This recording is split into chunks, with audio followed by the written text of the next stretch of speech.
Bonjour tout le monde et bienvenue pour ce nouvel épisode d'Hegemon. Au menu du jour, une question d'ordre géopolitique, mais abordée du point de vue des relations internationales. La question que l'on se posera aujourd'hui est la suivante.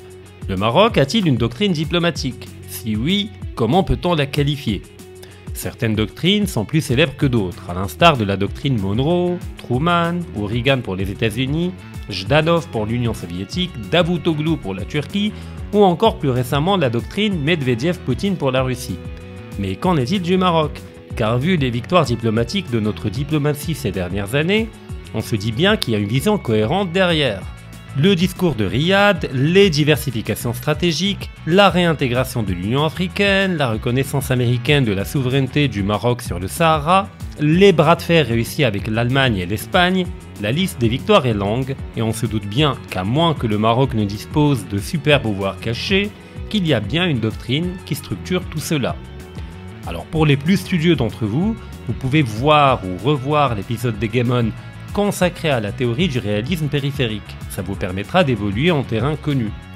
Pour les plus paresseux, étant de bonne humeur aujourd'hui, vous pouvez rester, je vous ai réservé un petit récapitulatif.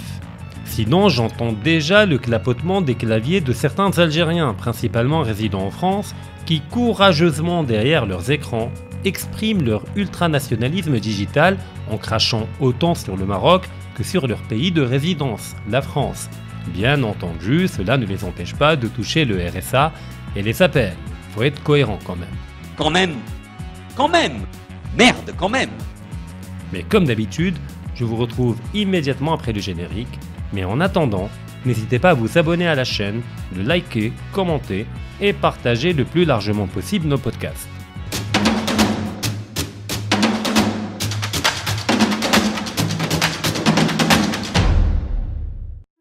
En analysant les manœuvres et réussites diplomatiques de la dernière décennie, nous partons du postulat que la doctrine marocaine s'articule autour de 4 grands piliers majeurs. Le premier pilier étant le souverainisme.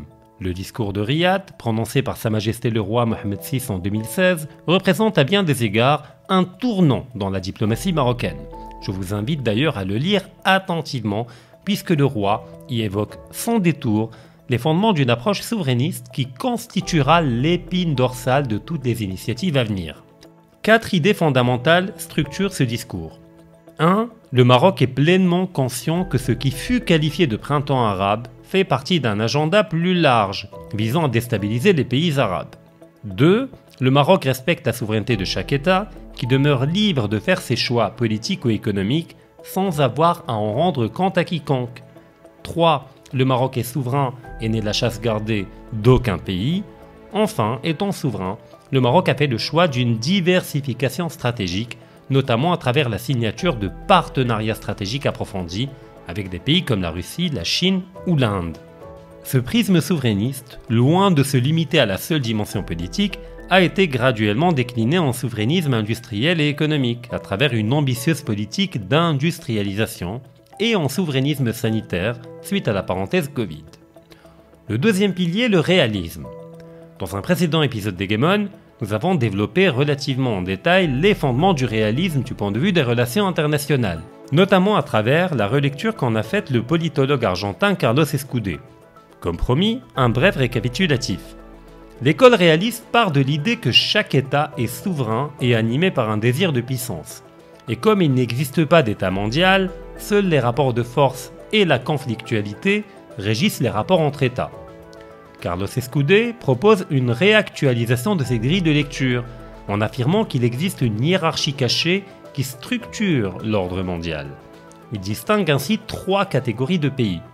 Des faiseurs de règles, autrement dit les grandes puissances, ceux qui acceptent d'obéir aux règles, et les États rebelles. Le réalisme dans cette perspective consiste à déployer sa stratégie en fonction de ses moyens afin de défendre ses intérêts, mais sans pour autant se mettre à dos l'hégémon du moment, à savoir les États-Unis. La révision s'arrête là.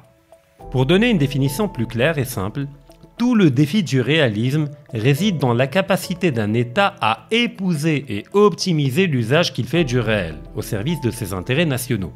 C'est dans cette perspective que s'inscrit la réintégration du Maroc au sein de l'Union africaine en 2017, malgré la présence de la pseudo-RASD. Cette réintégration permet au Maroc de renouer avec sa profondeur continentale d'un point de vue stratégique et de travailler en profondeur en vue d'obtenir des ralliements auprès de plusieurs pays africains quant au soutien à l'intégrité territoriale du Maroc.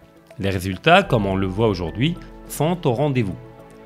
De même, l'ancrage atlantique opéré par Rabat à travers les accords d'Abraham a permis d'obtenir une reconnaissance américaine sous le mandat de Trump de notre intégrité territoriale, sans pour autant remettre en cause nos partenariats stratégiques avec la Chine et la Russie.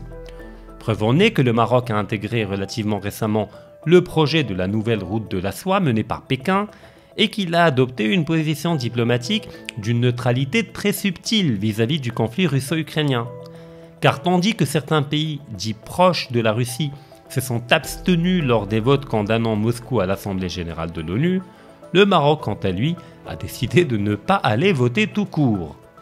Cet ancrage atlantique, combiné au maintien de notre diversification stratégique, exprime clairement le fait que la diplomatie marocaine a pleinement conscience de la transition hégémonique qui est en train de s'opérer à l'échelle mondiale, mais qu'il est encore trop tôt pour faire un choix ou un arbitrage prononcé.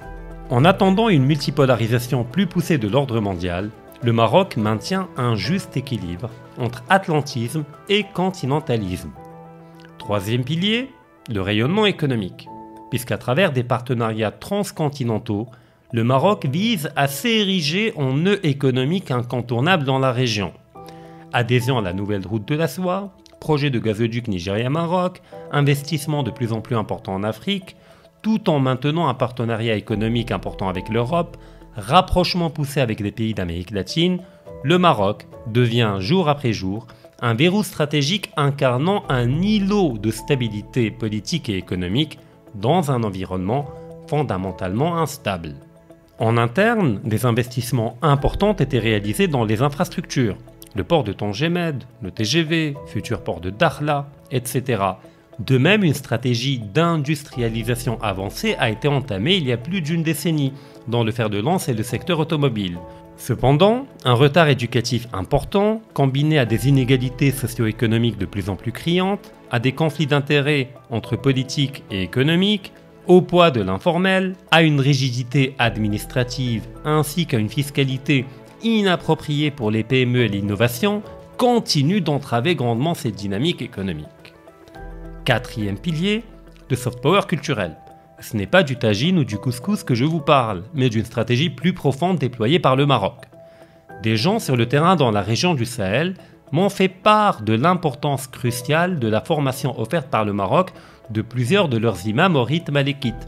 Cela a permis d'armer théologiquement, linguistiquement et intellectuellement les imams locaux face à la rhétorique des prédicateurs wahhabites, qui jusque-là arrivaient à embrigader des populations non arabophones qui voyaient dans ces prédicateurs les porte-paroles du vrai islam.